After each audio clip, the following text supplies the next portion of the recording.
Ladies and gentlemen, all rise. Court is back in session. Welcome to another exciting episode of The Devil's Due.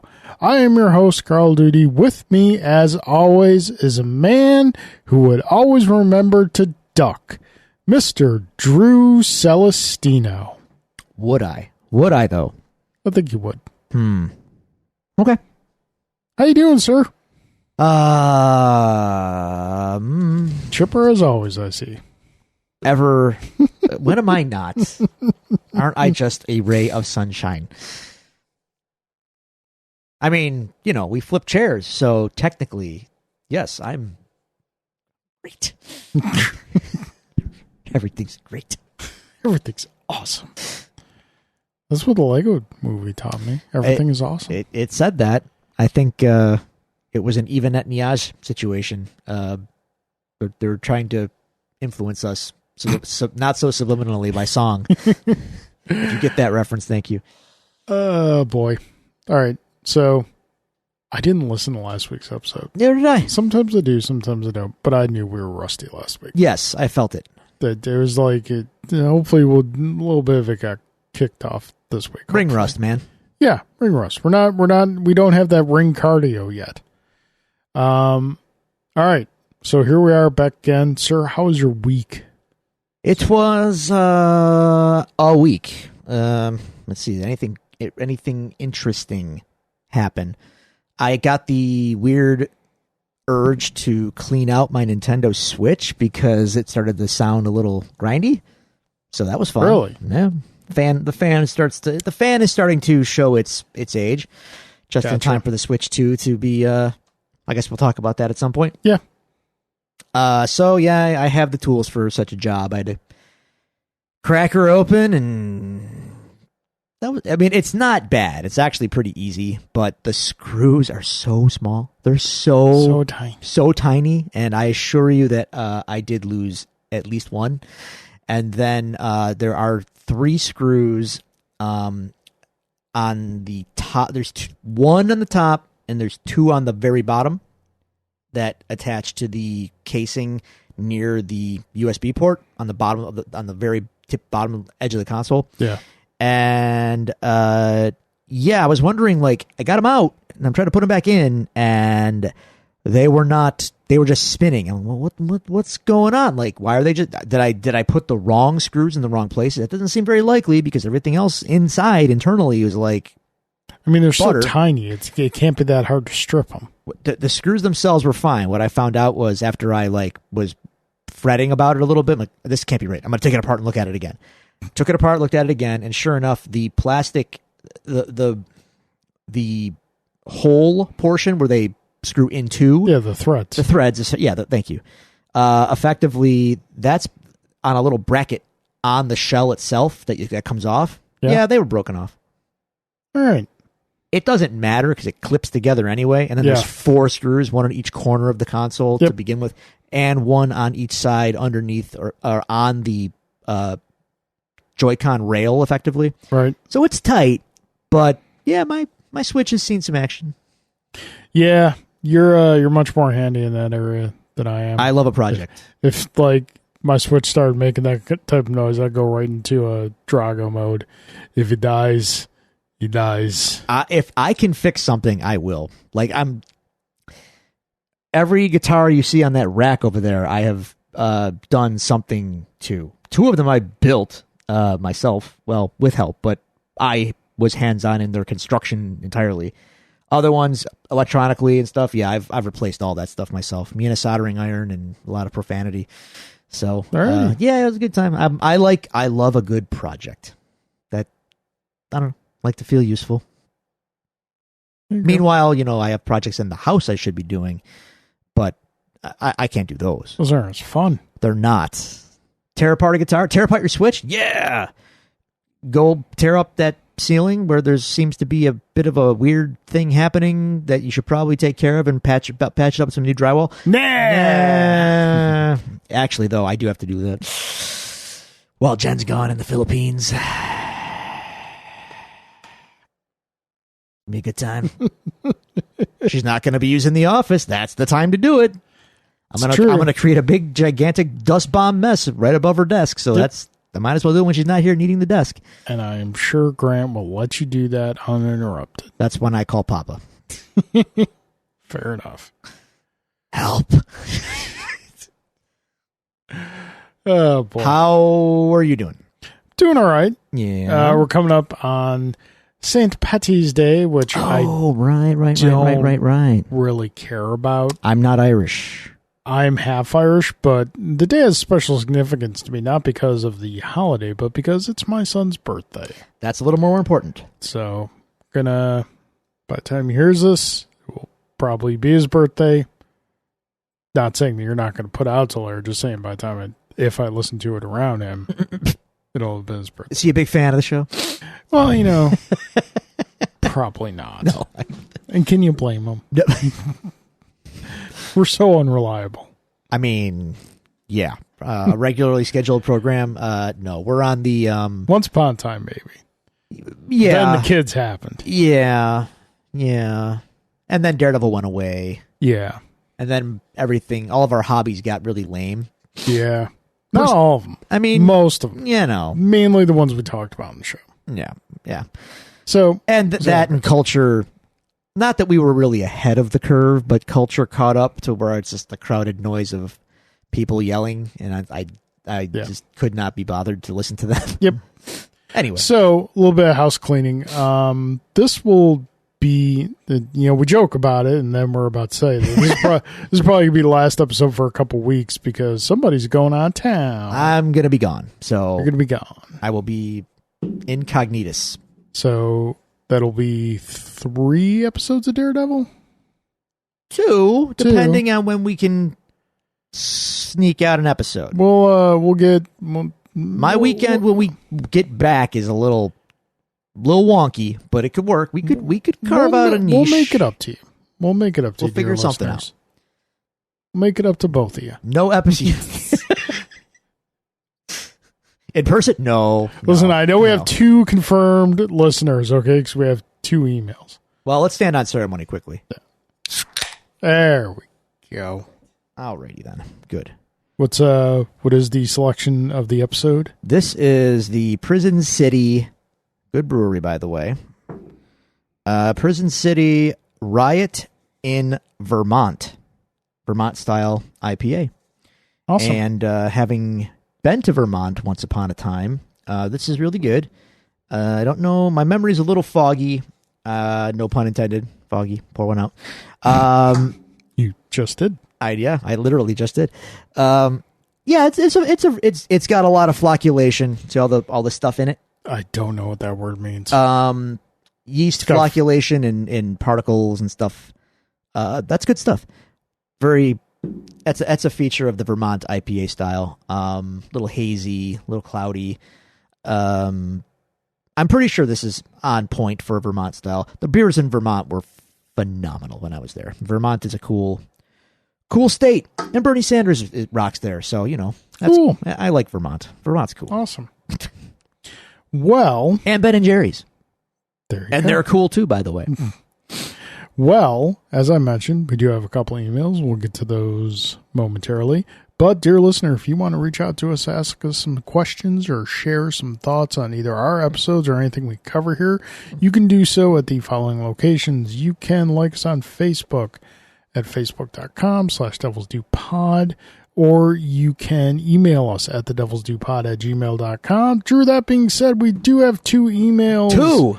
2 returning frequent emailers from our times. That must have been tough to sift that inbox. Well, there's a lot of junk mail in there. So I'm sure. Got to find the gold nuggets in the junk. First emails from Mr. Cyrus Moore. That's our boy. There he is. He's still listening. He's still listening. Greetings, gentlemen. Hope you are well. It's been, years since our last correspondence? Seems like we have so much to catch up on. Years? Has it been plural? I don't think it's been plural. I'd say 1. All right. So, let's see. Still too long. I'm sorry Kansas City still owns your football team. They don't. Drew, they own us. I wouldn't say they own us. They own us when it matters. there's reasons for that, but well, I digress. Yeah, they're better than us. That's the reason. They're organizationally better than us. That's They're talently better than us, too. Debatable. Modern Star Wars still makes me sad. Also, X-Wing and Armada have been canceled. Yeah, that was kind of inevitable. Invincible has quickly become my new favorite superhero content. I'm in love with the writing and the characters. Brilliant stuff. Kind of shrugging your head along. Listen, not to interrupt the email. Yeah. I'm going to be that guy, okay? I'm sorry. I got to do it. I'm happy y'all are watching the show. Yep. And, calling yourself, I love Invincible. Cool, man. My comic collection says hello. And I tried watching the show, and I just couldn't do it.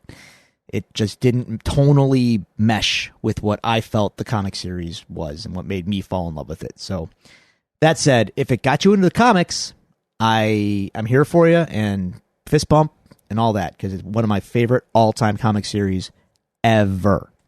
I just don't get down with the cartoon, that's all. Cool. Which leads me to the Born Again series. While I'm grateful it's back, I still feel like there's some heart missing here. Probably because they, for some reason, decided to write off Karen and Foggy and replace them with some pretty boring, forgettable characters. For me, this show is barely Daredevil light, and I doubt it will ever reach the same peaks as the Netflix series. I'm excited to hear your thoughts. I'll try not to be as much a stranger. So, here's the thing, and this kind of goes in line with what you were saying about the Invincible. If you want Daredevil Born Again to be the Netflix series, you're going to be disappointed. Time has passed. Talent moves on. There's different creative teams. Same way it happens with the comic books. I think a lot of problem with modern content that's like rebooted or revisited stuff that was previously loved before is the expectation that it has to be the thing that it was before. And I think that if you're just wanting, as you have been so fond of saying in the past, if you just want the thing that you enjoyed before, just go watch the thing you enjoyed before. Mm-hmm, it's still there. Yeah. You can still enjoy it to the same level in which you did before. This is something new. This is something different. If you're on board with it, great. If you're not, hey, that's fine. You still got the stuff that it came from that's still there before. I will second all of that, and I will also add to it a little bit. Yeah. I think that a lot of his criticisms are possibly why they rebooted it while filming it, because I think they realized they didn't have what they had before. Yeah. And they put Karen back in, albeit in a, small role in the first episode. Right. But she'll be back, I promise. Foggy, pour one out. He'll be back. Ironically, cast in season 2, he's back. I don't know how. Flashback? Yeah. Witness protection? I don't know. I guess we'll see. But don't worry. And considering that we've only got 3 episodes, I can't get behind the criticism that it feels like hollow, or that Foggy and Karen have been replaced by inferior characters. I've heard a lot of criticism of the new characters in the show. What I don't understand is like people are like, it's been 3 episodes. They're not exactly. They're not Foggy and Karen. I'm like, yes, you had 3 seasons. And a bunch of episodes in other shows, too. True, yeah. To acquaint yourself with Foggy and Karen. Give it time. You've had these new characters for 3 episodes. Yeah. And, so far, Kirsten, we'll get... Trust me, you will get to know more about Kirsten McDuffie, right. Okay? Just give it time. And then Cherry, I think, is an interesting character. A retired cop who's helping, do lawyer stuff with Matt. Let that cook. I like Cherry. Cherry's cool. You give me a veteran cop character and almost anything that's gruff and knows the system, but he's playing for the other team now. You got me. Mike on Breaking Bad, 10 out of 10, no notes. So I'd say give it time, and the core of the real core being D'Onofrio and Charlie Cox are back, and oh, are they back? So, I'm okay here. Yeah, so am I. Next, thank you, Cyrus. Good to hear from you again. Yeah. Next email. Let's talk Expanse again, just because. Is from Mr. Adam Williams. Carl and Drew, it's been far too long since I've heard you two banter on the culture of nerddom. First challenge is for both of you. Oh, God. I will name a celebrity, and you will have to tell me what superhero you would have them play in a film. First one up, Will Ferrell. Dr. Bong. I'm going to rewind. If I can get Will Ferrell from like 20 years ago, give me Will Ferrell's Booster Gold. Sure. Danny Trejo. I mean, I just haven't played Danny Trejo. That's enough of a superhero for me. I mean, Machete could be in any medium. Yeah. Could be a great comic book character. Machete. But let me think. Machete, Danny Trejo, comic book character. Off the top of my head, make a good Craven. Okay. I'm going to go with Stick. Okay. That tracks too. Be a cool Stick. Eugene Levy.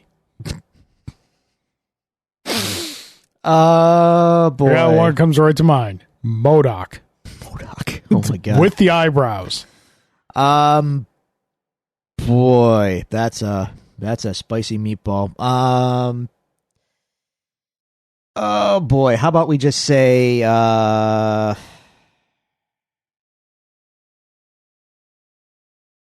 crap, make him Cap. Catherine O'Hara. Ooh. That's a good one. In another alternate universe, she could have been a great in her current form, or like classic Catherine O'Hara. I got to rewind the clock with Will Ferrell, so yeah. I'm not going to do that. I'll say right now, she would make a very fun classic Aunt May. I'm going back to Beetlejuice era. Okay. Catherine O'Hara, and I'm saying Poison Ivy. Ooh, that's good. Yeah, I could see that. Meryl Streep. Wow. I'm going to say Emma Frost, the White Queen. In her prime, sure. Meryl Streep. Meryl Streep is Meryl Streep. She could do it now. She could play the role, but if you're going to play Emma Frost, there's a certain physique and whatnot you have to kind of embody. I'm just saying. Do I have one for Meryl Streep? I don't think so. Nothing's quite coming to mind. She might have made a good Carol Danvers once upon a time, possibly. And the last one. is Taylor Swift. Dazzler, man. Or like a Jubilee. Like an older Jubilee. The notoriously Japanese Taylor Swift, yes. Perfect Jubilee. Yeah, you're right. I forgot about that. That's my bad. You know what? Do you remember the Spider-Man game, the first Sony Spider-Man game? Yes. PlayStation? Yes. Now, I knew this character from the comics, but I'm guessing you probably just met the character first time game. Screwball. The social media obsessed, like, she put you through all the trials in the game to get the likes and everything. Vaguely. If it wasn't Dazzler, she'd be a good Screwball. I think she's a perfect Dazzler. Yeah, absolutely. It's her with superpowers. Yeah, pretty much. All right, questions for you. Carl and Drew, best board game of 2024. I defer to you. Mine was Thunder Road Vendetta. I enjoy Thunder Road Vendetta. Insanely fun. Yeah. Best TV show you are watching lately. I mean, all I'm watching is Daredevil, dude. Yeah, there's not. I don't have time for television. Yeah, it's Daredevil. Yeah. I wish I had time for to watch TV, but then again I don't. There's not a lot. Then I really. The thing is, here's the thing. You just said there's not a lot, but that's the problem. There is. There's so much. There's so much television. How much of it is like legit good that you want to watch? I'm sure a lot of it is. I don't know, but like there's the stuff that you want to watch, and then there's the stuff that's like, a chore because like Sure. you feel like you have to watch it. Right now, Daredevil's something we want to watch. There's shows I've heard of that sound great, but I just don't have Next month, Andor season 2, something Yes, we want to watch. I will absolutely watch that. I mean, since we last spoke on this program, I can just tell you, like, since last year, the favorite thing I've watched is probably I Think You Should Leave. And I've watched it multiple times. And then I watched Detroiters multiple times. They're both hilarious. Tim Robinson is amazing. They're all part of the Turbo team. You walk. You don't run with us. You're not part of the Turbo team. From the nanosecond that skit was over, I'm like, this show is going to be this is going to be a ride. I'm just here for the zip line. All right. Sloppy steaks. Biggest thing you are learning as a parent in this stage of your parenting journey. Oh, God. Ugh.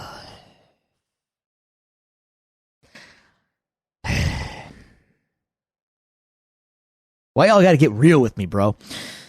I'm learning my own limitations and things I need to work on. That's what I'm learning every day. It's not so much about learning him. Right. I got him more or less figured out. It's reacting to him. And Right. My own. That's on me. That's what I'm learning. I gotta Right. work on me. I think above everything else, I'm learning patience. Yeah, see, that's the one I'm working on. There's Not going so good. yeah. Among those who claim a faith in Christ like I do, there's always kind of a running gag. Don't pray for patience, because then God will just give you things to be patient about. But I think I am learning patience, or at least I'm trying to, because like William, I mean, for those of you that don't know, and I'm open to talking about, William is like legitimately diagnosed ADHD. He has incredible difficulty focusing on one thing at one time. And it's frustrating because I don't have a concept of how he is perceiving things. Right. And because I don't have that concept, it makes it difficult at times to communicate with him. And like when I get home from work and all I want is just like a hug and for him to tell me how his day was, and he comes up to me, he starts like, playing my belly like a Congo drum, because like that's just what strikes him at the moment, and he can't like filter out that. So learning to not take that personally. Yeah, I hear you. Learning to have patience with that and understanding that, yes, is it something he wants to do sometimes and something he's controlling? Yes, because he's an entertainer. He loves to be funny. But other times learning that like he can't control it necessarily because he's got so much bombarding his senses. So that's kind of where I'm at right now. Yeah. Isn't fatherhood great? You know what? We joke, but it really is. Except when it's not. Mm-hmm, mm-hmm, mm-hmm. Except when you're trying to get him to eat dinner. Mm-hmm, mm-hmm, mm-hmm. I swear, listen, whether your kid has ADHD or not. He kind of does. If you, no, I'm just saying in general, not your kid specifically. I think he does, though. I'm just saying. If you are the parent of a say 4 to 10-year-old, you're also should be an automatic licensed hostage negotiator. More or less. Yeah. That's pretty much all you've been doing. Everything's a negotiation. Yeah. Good times. Adam just closes out saying, Gotham needs you. Welcome back. Does Gotham need us? Is Batman not enough? We couldn't do much worse. That's why I stopped reading Batman comics. Like, I stopped reading Batman comics before I stopped reading comics. Because, like, it had almost like a parody of itself. I feel like that's just comics in general now. Like Gotham City is no longer even remotely believable as a place that people would want to live in. Like, yeah, what's the upside here exactly? Like, if my choice is an apartment in Gotham City or homeless anywhere else, I'm taking homeless because there's a better survival rate. Probably. Yeah. The thing is, I'm willing to bet, and I'm old enough now to understand this, and it's okay. You know, it's what it is. Like, if you've been into any one thing for any length of time, whatever version of it you came in on, it goes on for that long. The thing itself changes, certainly. Right. But, like, the generation before us, for instance, would probably have made the same comment you just made. This is all a parody of itself 20 years before we just said the words, right? It's all about when you come in. It's all about what you've experienced. You know, I mean, there's no... Things move on. Things change. That's hard. I try to keep that in perspective. Like, right now, are comics dead to me? Yeah, kind of, because I just don't think there's anything really fun or good happen. Now, admittedly, I'm not reading all that much at all, so I can't say that with authority. But my cursory glance at the landscape is like, none of this appeals to me. It's just remixing characters together because I know because the fan in me and the guy who likes things behind the curtain, I have the look behind the curtain. I know writers are not giving their ideas to the publishers anymore because they're tired of not being paid for them. Yeah. So what do you get? You just get mashups of existing properties because, I mean, that's all they're going to do because they're not going to give you anything new. And I understand it completely. So I'm not interested in, Gwen Vereen or whatever they're going to do next. Like that doesn't, I don't care about that at all. It's like I said, like when I made decision to stop reading, it was like right after Pulp 716 closed because that was my shop.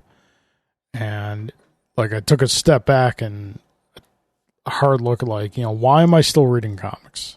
And was it like, am I doing it because I want to like support the shop and I knew the owners and they were great people and we had them on the show the one time and like, really wanted to support what they were doing, or is it because I still really enjoyed the reading? Now in this situation, there's definitely a differentiation between enjoying and loving. I still love comics. I still love the medium. I just wasn't enjoying it anymore because especially like with me, it is always dictated by Spider-Man, which is my all-time favorite character. And when I was reading like Amazing Spider-Man, I'm reading these stories. I'm like, it's not that this is bad. It's just that I've read this before. Sure. In at least two other versions. And if there is someone out there who hasn't read the other two versions that I read, this is maybe the best thing they're ever reading. And I don't want to besmirch that person or anything, but you know what? This just isn't for me anymore. That's kind of what I'm getting at. Like, especially in the it's not that we don't love the medium. It's just right now the medium just doesn't really have anything for us. I've seen a lot of things, and I think ultimately when you're talking about the big two, Marvel, DC, you're talking about properties that, like, they can't evolve them much. They always give you the illusion of change and then reset the status quo back to zero, and then we'll do it all over again. And you and I have been through that cycle several times already, and I don't want to do it anymore. Like, I've seen it, I've done it, okay. Yeah. I've moved on. And for a while there, even before I stopped reading altogether, like, my big two enjoyment was pretty low. I mean, it was diminishing for sure. And Image was like the thing. Really great creator-owned comics, original stuff. And there was a lot of it that I was really into. And unfortunately, just due to time, I can't even keep up with that anymore. Plus, a lot of my favorite writers have either given up on the medium or moved on to other stuff. So, case in point, Grant Morrison's not writing any comics right now. My favorite writer. well, they're not writing any comics right now, and they haven't for a long time, at least not for any major publisher. Well, my interest is just not going to be there if I can't read anything new from someone that I, love dearly. But that's okay. The body of work is huge, and I've enjoyed all of it, so that's great. But then you have Ed Brubaker, did so much amazing work, and even him now though, he's doing a criminal TV show now, which, hey, good for him. He's going to get paid, right? And he deserves it because he's not getting paid for things that he should be getting paid for from other companies. But I'm not going to go there right now. The criminal comic book is phenomenal. It was one of my favorite comics forever. And if the fact they're going to adapt it into a show, that's awesome. Great. Get paid, man. But in the meantime, is he writing any comics? No. One big regret I've got, kind of. Saga. Love Saga. Yeah. Brian K. Vaughan, Saga. Yep. That break they took was too long. They took a big, long break, and deservedly so. It's not easy to create a comic book, people. Yep. I'm not sure if you know that or not, but it's actually really difficult to maintain a book when you have, a tight-knit team. And when it came back, I wanted to be all in, but by the time it came back, I just was not in the same place, and I could not keep up with it. So I'm grateful for the first half of it forever. It was some of the best stuff I've ever read, but I can't sit here and tell you that I kept up when it came back with the same passion. And I wish I could say that, but I can't. So life gets in the way for me. I'm sorry. It just does. Me too. Something could get me back, but it's weird because I want to be hip. I want to be with whatever is new and hot, right? It's easy for me to sit here and be like, if Marvel somehow, and this will not happen, I promise, but if somehow Marvel got Grant Morrison back on board, and for the first time in 20 plus years, he's back at Marvel, and they give him, I don't even care what they give him, Spider-Man. That would get me on board, because I promise it would be something new, unique, and fresh. Otherwise, they wouldn't do it. But that's a me answer. Yeah. Is that going to be is that going to be a hot book that the youth are going to care about? I don't necessarily think so. And whatever the youth are hip to, that's not going to resonate with me. You know? And even at that point, would you go back to buying monthly books, or would you just wait for the trade? That might get me to go monthly again, just because I'm that level of I would want that feeling again, because I can still vividly remember when I got really, really back into comics. In the 90s, I wavered a little bit. I grew up with them in the early 90s in that big boom period, obviously. And even before that, my uncle was into comics and taught me all the characters, and I was really into that. Boom period happens, and things get kind of wonky, Spectacle, Age of Apocalypse, and then Onslaught, and it was a little, I don't know. So when I got back in, it was I want to say 2000, 2001-ish. And it was the G.I. Joe relaunch at Image and New X-Men. Those were the books that brought me back, and I can still sit there and tell you with vivid memories of reading the monthly issues of New X-Men and just every issue being blown away. Every single month. Wait a second, the G.I. Joe relaunch where? Image. What was the imprint's name? It was Devil's Due, but it was originally published by Image. It was Image. Eventually, Devil's Due Publishing did split off on their own. But initially, it was Devil's Due Publishing, published by Image Comics. Yeah. So, just to be clear. I kind of had a drop-off, too. Like you said, I was, I started collecting late 80s and throughout the 90s, but after the bubble burst in the 90s, and the quality just went downhill. I got away from it. And I think the thing that kind of got me back into it, it was just kind of luck that I was driving by the comic book store I used to go to all the time. I was like, well, swing by, check out, see what's going on. And that was when the Jim Lee Batman Hush first issue came out, and I grabbed that. I was like, all right, well, and then just kind of spiraled from there. So that was what Hush. First Hush was what year? I have the technology. Yeah, and that was so from there up until 2 years ago. 2002. Yeah, so 2002 up to 2023, I was like all in on comics, and like early 2000s were a golden era. Actually, yeah, that's when like I said, I got back into New X-Men, that G.I. Joe run, which I'm not going to pretend that's a golden era, but to me it is because I'm a fan. But that's when I got into Daredevil. I mean, honestly, that's when I got into Daredevil, was in the Marvel Knights run, Bendis. Obviously, I went back and I read all of the Kevin Smith stuff, all of the David Mack stuff, because it preceded the Bendis run. But the Bendis run, Garth Ennis Punisher, that was really my core stuff. Right. That solidified me as like, I am all in on comics again. And that was my life for a good long time after that. It's funny that, both of our favorite childhood properties got rebooted as comics around the same time, because that's when Dreamwave did their Transformers series. Well, kids of around our age group, the media was, the toys were dead, more or less. Not at that point. Yeah, I mean, G.I. Joe wasn't doing anything. Transformers have been hanging around. Toys for those properties, yes. Yeah, that's toys in general. No, that's what I mean. The properties we're talking about were pretty much gone, but us as an audience had grown up, and now we had money. Yeah. So if you were to slap anything with it on it, with the name on it, we're gonna buy. Around that time too, not for nothing. That's when the G.I. Joe toy line kind of got relaunched a little bit in the stores, and I bought a lot of them. I got boxes of G.I. Joe. Wasn't that like the 25th anniversary?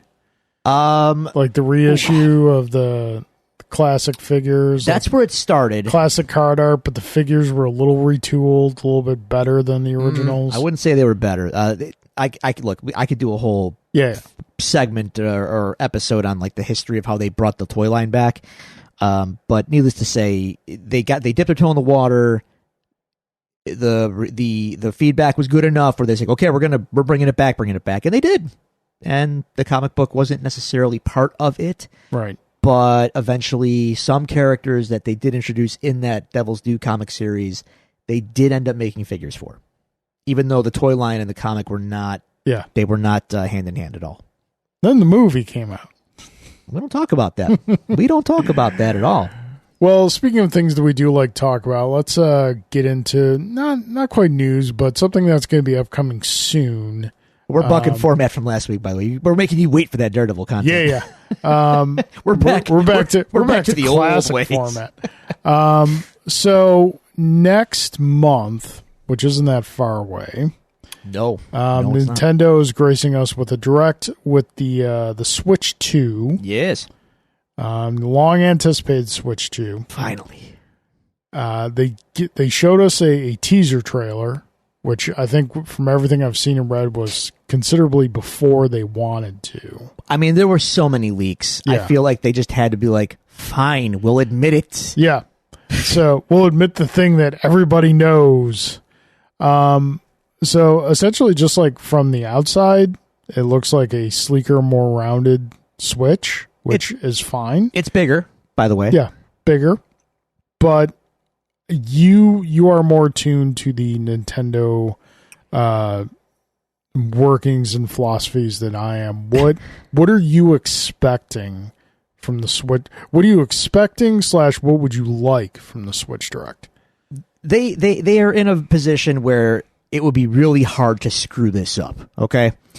And the thing is, I can say that about Nintendo a million times over, and in their history, several of those times, they've screwed it up. Yeah. So, I'm not going to say I've been, like, confident the whole time, because there's always that lingering doubt, like, they're going to find a way to screw this up. I know they are. They're gonna, it's going to be, like, almost what you wanted, but then they're going to throw us a curveball that's going to ruin the whole thing. Right. Fortunately, I don't think that's what's going to happen here. It looks like we're getting, if all you wanted was a more powerful, larger, new Switch, I have good news. I think that's what you're getting. Yeah. So the question is, okay, cool, that's great. Is it backwards compatible? All signs point to yes, and I don't see many asterisks yet. In fact, I think they actually came out and said that it is backwards compatible with almost every single Switch title. And I think they have to say almost because there might be some weird edge case for some game that we don't even know about that might not work. Right. They're it's CYA. You know what I'm saying. So yes, great. All my old games work. New hardware. It's beefier. It's better. Yep. Great. The Joy-Cons are magnetic now. Okay, sure, cool. Why not? Sure. There are new buttons on them on the top. There's new triggers on there. Interesting. Okay, so we have some increased functionality. A mystery feature that people are excited about, but I want to have a little discussion about. The right Joy-Con appears to have mouse functionality. Yeah. Now, a lot of people are really excited about that. And I'm not going to tell you you're wrong, because it could be cool, could be fun, could be interesting. Here's where I'm going to pour a little salt on it, because that's what I do. Do any of you remember? Let me go back in time a little bit, tell you kids a story. Go back in time. Do any of y'all remember back in the day when Apple put out the iMac? Remember the iMac? I remember iMac. Remember it came in different colors, and it was a screen with a handle. Remember that? Oh, yeah. Do you remember the mouse it shipped with? No. It was a little round puck mouse. Okay. And it sucked. And everyone hated it. And I mean everyone hated it. And it made using that thing miserable. Like, no one wanted to use that thing. So my point is, you could have cool functionality and cool idea. It could be it's a mouse. Great. If that mouse is not comfortable to hold or use, I'm not going to use it. Yeah. It's that simple. Like, anyway, so let's see. Let's wait and see. It could be cool, but like I said, if it's not comfy in the hand, you're gonna it's gonna be a tough sell. That aside, we did get a glimpse of one new game, and it looks to be a new Donkey Kong. Oh, I'm sorry, Mario Kart. New Mario Kart. I brought up Donkey Kong because people are mad. Why are the people mad now, Drew? As you know, we live in a world now where people get mad about really ridiculous things. I say this as somebody who often gets mad about somewhat ridiculous things. So, guilty as charged. However, they did a redesign of Donkey Kong. He now looks a little bit more like classic arcade Donkey Kong. Not pixelated, but I mean the classic artwork. He looks less like mid-90s rare Donkey Kong Country redesigned Donkey Kong, which has been the default design for since then, basically, right? He looks a little bit more like the classic Donkey Kong, which to me is like, fine. I know both designs. Yeah. They're going back with a little retro flavor for going, okay, whatever. I mean, Mickey Mouse gets the redesign periodically too. Like, fine. Who cares? But people are mad about it. And I've seen people say they're trying to make him look more like he does in this movie, and they're mad about that. Like, I thought he looked just like he's supposed to look in the movie, so what are we mad about? And then also in the movie, like, Mario and Luigi look different too, but like, who cares? I don't know. People mad. People were mad about. Listen. I don't care at all about, for instance, Shrek. Like, you know what I'm talking about, right? Yeah. Don't care a lick. I saw the picture of they're doing a new Shrek, which, of course, we have to go back to that well. Sure. Looked like Shrek. To me, I'm like, yep, that's Shrek, all right. People were mad about it. People were mad about Shrek because apparently he looks, and I'm doing this itty-bitty gesture with my thumb and finger to show you how small of a design change it is. If it's even a design change, it could just be like the face he's making isn't what you're used to seeing, people are mad. They're making the bad Sonic movie comparison, which is like, no, dude, that's a whole different thing. Yeah. Coming up next, Mongo's review of Shrek 5000. Oh, that's where we are now. So going back to the Switch. Yes, Switch. I mean, the design thing. Like, listen, man. I know between the two of us, we don't see eye to eye on this. Going back to the Wii U, I don't care about motion controls in video games. I think it detracts from the experience. Who's talking about motion controls? I think, well, this kind of falls in line with the whole mouse thing. Because if it could do the mouse, because listen, if there's one thing Nintendo is very good at, it's when they introduce a design feature like that, it doesn't just have one function. It functions for a bunch of different things. Like we saw, especially with the previous Switch. But like motion controls with games, I don't care. I don't know. Just have the buttons, control the games, make a comfortable controller. I have good news. It has buttons, and they control games. Yeah, I know. Okay. I just don't need to do motions, too. But like the mouse functionality, sure, why not? But like you said, I'm just kind of one of those people. I love my Switch. To my surprise, I knew I was going to enjoy my Switch when I bought it. I did not think if you're going to tell me like 2 PlayStation systems later that aside from Street Fighter entries, that my Switch would be probably of that time frame my favorite video game system. I'd be very surprised. So I'm just kind of the ones that like you know what? Give me a beefier system, a little prettier graphics, a little bit bigger, sleek design, some new games, backwards compatibility, great. I will say this, the one thing I really do want, that if they don't do, I am kind of going to be aggravated. We gotta work on that eShop. I was thinking the same thing. Can we clean up the eShop a little bit? Can we speed it up and get rid of all the junk? So I'm afraid that the eShop. Yeah, I'm afraid the slop is here to stay because it just feels like there's no gatekeeper there. But if they could just make it run faster, and I have one more selfish request. Yeah, like if I can skim through the slop a lot quicker, that won't make it nearly as bad. But like, I don't need to see, and my son doesn't need to see if he's going through the shop, like, $2.99 for Hentai Girls puzzle. Like, come on, man. I mean, you can age restrict that, just FYI. But I digress. I take your point, certainly. Yeah. Speed up the eShop, and my selfish request, bring back the Wii eShop music on there. You Agreed. Do that, and you can put all this. I'll sift through the slop. I don't mind because I'm jamming to the song. Yep. Just saying. All right, so I think it's going to be fine. Yeah, the direct is in 2 weeks. Yep. So we're going to learn a whole lot more in 2 weeks. Yeah, we were talking earlier as far as like games at launch. Now there's launch day and launch window. What do you consider launch window to be? 3 months? Yeah. 3 to 6 months? I'd say more like 3 to 5. They're kind of splitting Fair, hairs. you're splitting hairs there. Yeah. Yeah, so we both said that like actually launch day, probably that Mario Kart game.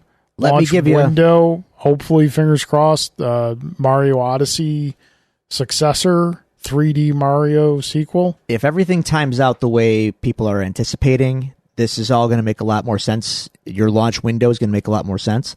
Allegedly, insiders are saying Switch 2 is going to come out in June. So if you're talking 5 to 6 month window for the launched window, that lines right up with the holidays. Yep. So yeah, I could easily see Mario Kart at launch because they showed it in the initial reveal, and then the big Mamma Jamma, probably the Mario Odyssey successor for the holidays because that will move some units. I think we were talking about earlier that a new Zelda game very unlikely. I don't think a new Zelda title. announcement is out of the realm of possibility. I was thinking the same thing. Just like a title card and like a coming eventually. Yep. I mean, when they unveiled Breath of the Wild, all they showed was, I'm pretty sure, if I'm not mistaken, it was Link on a horse in the middle of Hyrule Field, and it was just widescreen, expansive.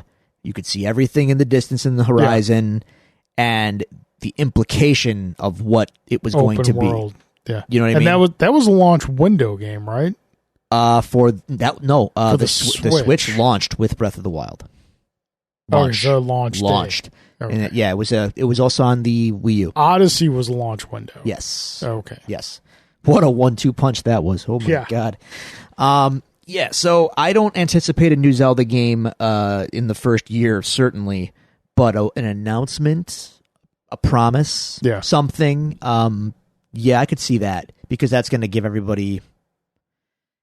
If you promise them in a title card and a graphic, an image of some kind of a new Zelda game coming out for this console, they're going to buy in. Yep. It's been a minute since, I know you don't care, I care, a new Animal Crossing game. The COVID breakout star of Animal Crossing, which I think is adorable. But it's been a while since there's been a new Animal Crossing, so it could be time to dust off Animal Crossing. I'd be open for a bit of a reinvention of the premise. I've been with this game since the N60, well, the GameCube, but which basically a port of the N64 game. So I've done this gameplay loop many times over. Yep. I'll do it again. Yeah. But give me something new. I'm hoping for less remasters, re-releases of previous generation games. I think it made sense on the Switch because the Wii U didn't really have the success that the Wii did. Right. And a lot of the really great Wii U games didn't get an honest chance. That's very success. Fair. Well, Mario Kart's the shining example. Mario Kart 8 was on Wii U. It was great. So, then it sold 1 million gazillion more copies on the Switch. Yeah. So, yeah. Well, having said that, both Zelda HD remasters are marooned, on the Wii U, that being Twilight Princess HD and Wind Waker HD. Yep. I'm still shocked those never got Switch re-releases. Yeah. If they put those out in the meantime to tide us over, fine, I'll buy them again because I'm stupid like that. And also, Metroid Prime 4, long promised for the Switch, never happened. That's got bridge title written all over it. Fingers crossed. Yeah, that's gonna. Listen, man, you don't gotta ask me about Metroid. It's near and dear to my heart. It's my favorite Nintendo franchise by a wide margin. I'm very ready for that game. Let's get that going. Yeah, let's go. All right, cool. So that's news-ish stuff. Switch. Let's yeah, we're excited for it. I am. Let's get into this week's episode of Daredevil Born Again, episode 3, The Hollow of His Hand. I think this was clearly a holdover from the original shooting they did on the show, because this feels very much like what they initially intended the show to be before they went back and retooled it. So more legal procedural, right? Less superhero-y. I say this, and I don't mean it in a bad way, because this was a very enjoyable episode. Showing really the strength of the characters in the show, that you can have an enjoyable episode without your main character having to show up in costume doing, air finger quotes, superhero-y things. Agreed. We got a lot of great stuff from Matt. We got some more really interesting developments with Fisk, and probably the only detractor from the show is White Tiger kind of got done dirty. I'm not gonna lie. I mean, yeah, but I mean, he also dies in the comics. So, my guy, have you heard of a rooftop? I hear you. Rest in peace, number one, to the White Tiger and to the actor who plays White Tiger. I feel it's so sad that he actually died of cancer after filming, because after this episode, like, that guy would have had a nice little bump in his career. People would have saw. I thought he was fantastic in the episode. Yeah, it was really good. So rest in peace, sir. That's really a shame. I'm not gonna poo-poo anything, because this episode does a lot of things. Yeah. We get, courtroom drama. Well, spoilers, Matt's a lawyer, so, like, why wouldn't you expect an episode like that? I don't know why you would be mad about it. It's not like Matt was never in court in the original series. Yeah, and I think, like, as opposed, like, making the comparison to the original series, he had scenes in courtroom, whereas this was, like, this was, like, Law and Order Marvel episode. Oh, no. And, again, there's not necessarily anything wrong with that. Like, you've got, and that's a superficial way to look at it, because you have to look at the bigger picture, which I always am. And the bigger picture, what is Born Again about so far? Well, Fisk is mayor. What is his big platform as mayor? He wants to rein in and get rid of the vigilantes. The whole premise of this episode, with White Tiger being in court, was like basically that premise. What are the vigilantes doing? Can we trust them? Do we trust them? Are they doing are they doing good, etc.? What do the police think about them? All of that is there in this episode. Yeah. What do you think is going to happen now that White Tiger got off in court? Fisk is mayor. White Tiger gets murdered. A cop was killed on the subway platform, albeit accidentally, but Fisk is going to use that. He's going to play that card for all it's worth. Yeah. All of this is furthering the bigger story of the season. It's all going to come up to a head. So pay attention, people. I think with Fisk, like, it's not, like, yes, reining in the vigilantes is part of it. I also think, well, why? With this show, there's always layers. And I think another layer of why Fisk is doing this is that, like, look at episode 2 when he was talking about his father and, like, how his father liked Fiorella LaGuardia. Mm-hmm. Remember, like, Fisk's father, if you remember back to the original series, running for office and, like, not succeeding. I think there's layers to this of Fisk either trying to win his father's approval or just show that he can do it better than his father did. Consciously or unconsciously. Yeah. I think that's a good point. The scenes with Vanessa are still really great. It's difficult to resist the Donkey Kong nature. Wow, that sounds wrong for some reason. To play the Donkey Konga drums. So clearly she's having a hard time letting go of the crime ways. Yeah, I mean, she made a decision in the previous series for her life that this was going to be her life. Yeah. And when you make that type of decision, it's not really any going back. Yeah. This is a really real world. There ain't no coming back. And I kind of wonder, like, why does he have a problem with it? Like, let her do what she's going to do. You're the mayor. And clearly people are okay with it. So, like, not that she could just be an open criminal, but, like, you could shield her from any blowback. Just let her do what she's doing. Maybe they'll get there. I don't know. Yeah, or sure maybe, then again, maybe he just doesn't want to. It could be a control thing. Like, he doesn't want her in charge. I don't know.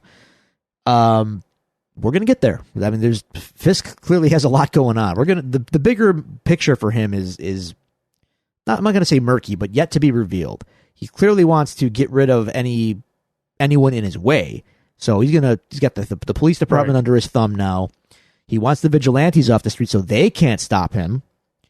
He's consolidating power. Gee, this is awfully life art, yada yada right now, which is eerie because I don't know that they could have possibly foreseen all of this when they made the show, but here we are.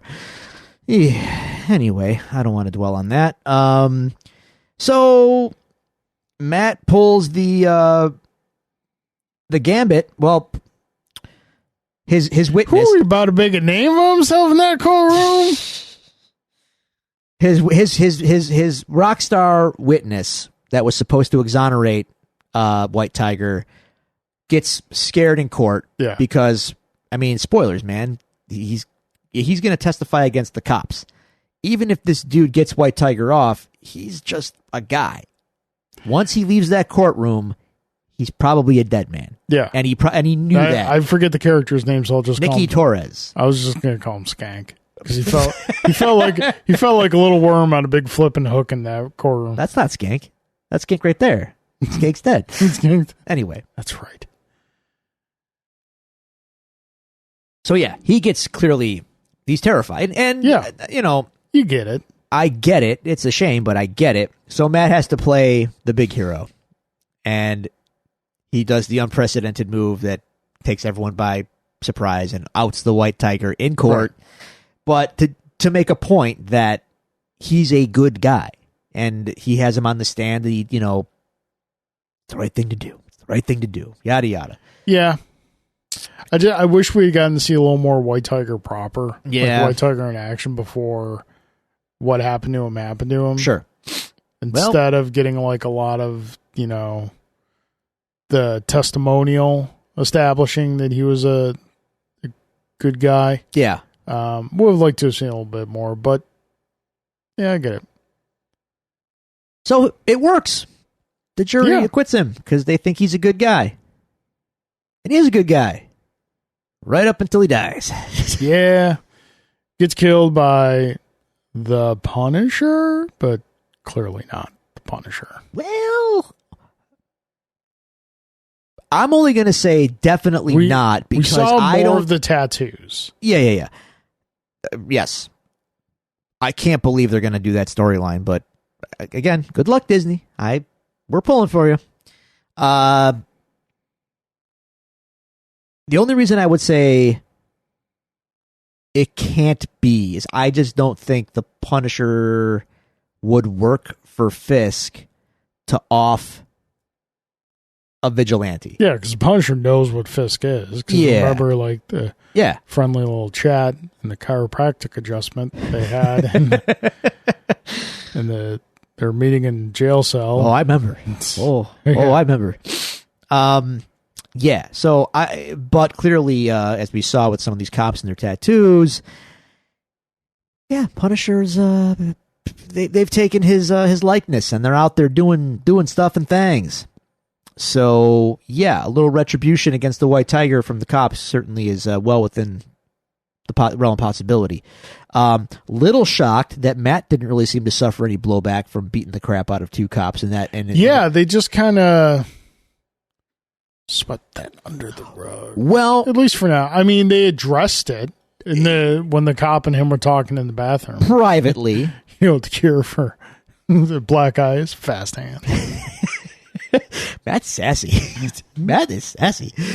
That was good. That was a good line, by the way. Well, it's twofold. One, they weren't exactly at Nikki Torres's apartment on a call on official police business. Right. So that's strike one. Strike two could be like you said last week, just like the movie. Go ahead. Tell everybody you get beat up by a blind guy. Yeah. Blood in the water. Yeah. So, okay. We got a little cat and mouse going. I mean, you got to think Matt definitely has a target on his back now, right? Right. I mean, big time. Kind of has to, especially like if anything from DA, who was just like, going to make your life unpleasant. So let me ask you this: we're moving on. I mean, that was basically the end of the episode. I got sad too because White Tiger gave that whole soliloquy about the frogs in Puerto Rico, and the whole end credits was just the sound of those frogs.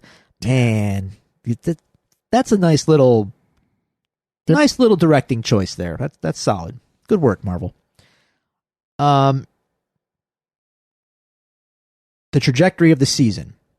I mean, we know where we're going. We're gonna get Fisk and Matt and the Punisher to some degree somewhere in there against, but they're gonna fight. Everyone's fighting. Is this the season where Matt's identity becomes public?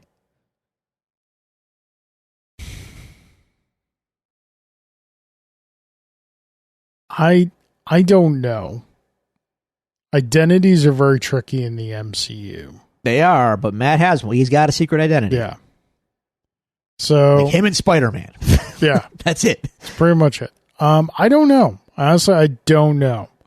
I think at this point, I think it could go either way. We don't really have any strong indication which way or the other. Just thematically, it feels like I could see it getting there. Yeah, I could too. I could also just see it like just they have already said like that the straight up Born Again storyline from the comics is not what we're getting. No, of course not. I mean, come on. We already talked about that. Like that storyline was Karen beyond put through the ringer, sells Matt out to the Kingpin, the law firm building destroyed. Nuke shows up, the character, not a nuclear bomb, but he might as well. And not the drug from RoboCop 2. No, that'd be something. No, but like Captain America shows up in Born Again. Like, no, we're not getting any of that. Yeah. This is different. But just the tapestry of Daredevil, one of the big story points of his history is when his identity gets outed. Right. And I know, I will say this, I know there's a lot of episodes left. I know they're doing like season 1, season 2. It's all one season. Not really. I would like to see, and again, I know it's early, I would like to see some more connective tissue between this show and the MCU proper. It could get there. Yeah, it doesn't have to be anything major, but I don't know, something that clues you in, because they were super subtle about it in the Netflix show. They were like, they had to be. Yeah, I was like, technically this is part of the MCU, but it's really not. Yeah. So, but yeah, a little bit more here and there. I hear you. But we did spend a good amount of time last week talking about how Marvel needs its street level established, right? Yeah. And if you start pulling in characters or threads from the MCU as a whole into this, then I think the people that are going to level criticism at it to that it's been watered down or that it's been Disneyfied or whatever, it gives validity to those accusations. Listen, I'm not asking for Captain America to show up in full winged costume. Right. I'm not asking for anything at that level. Just some little things. They mentioned a guy in a spider suit. I mean, that's something. I don't know what more you could really. Matt's not going to show up at Avengers Tower. No, I know. That can't happen. I don't know what could happen plausibly. Maybe Doctor Strange needs malpractice representation.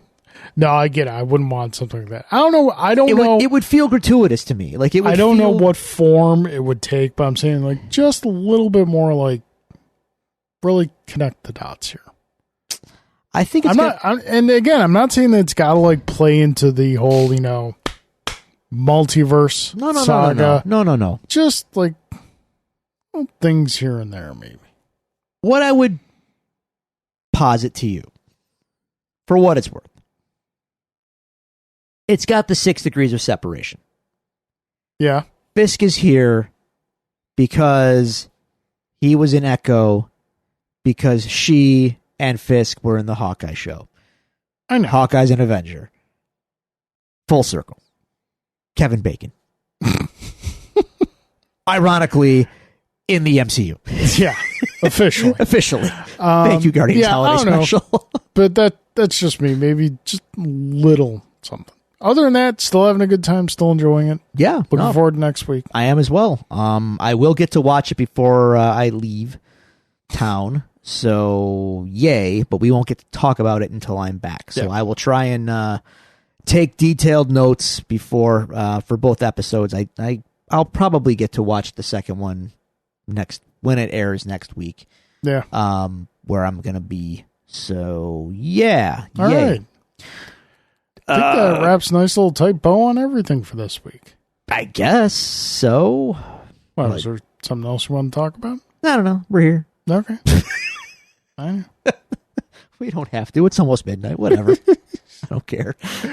I care. I'll check and see if we got any other email questions. We didn't get any. I promise we didn't. Unless I'm just going to type one up right now just to mess with you. Just to send it. No. But yeah, I'm happy we're back. I'm happy the show is back. It's given me a little bit more of a optimistic take on things. I don't know, like Marvel. I'm not as down on it as you are, but it feels nice when it's doing well. Yes. And this is more in the lane of doing well than not, I would say. And I say that as someone who enjoyed a lot of the content. I did finish Agatha finally, by the way. Yeah? Yeah. It was spoilers. It was all right. It was good. Good performances. I don't know if it's not my target show, but I enjoy Catherine Hahn. I enjoyed the cast in general was, good. Aubrey Plaza as Death, of course. Who says no? But I don't know. I don't feel like it was exactly targeted at me, but I still had a good time with it, I guess. Yeah. Bring on Vision Quest. Sure. Why not? Spoilers. Concept art for the something. I might have been Avengers movies. Yeah, I saw something, and it was White Vision sitting on the couch with Star-Lord. Sure. Why not? Sure.